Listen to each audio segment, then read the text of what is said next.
Hello everyone, welcome to geekermag. Sometimes when you launch Windows Security app on your Windows 11 or Windows 10 PCs, it's possible that you see a message that is your virus and threat protection is managed by your organization. In this video, I'm going to show you how to fix this issue.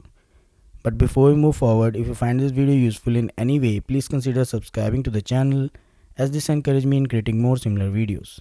Alright, click on the search icon and type regedit. When registry editor appear in the search results, click to open it. And when UAC dialog box appear, click yes to continue. In the registry editor, head over to HKey local machine, software, policies, Microsoft, Windows Defender. Here on the right side, if you see dword value with name disable AntiSpyware, either double click and set it value data to 0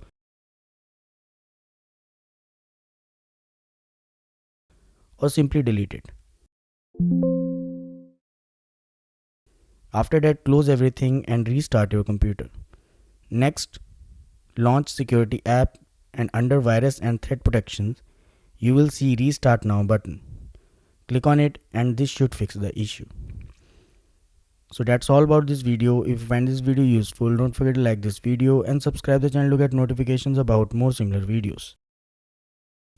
Thanks for watching.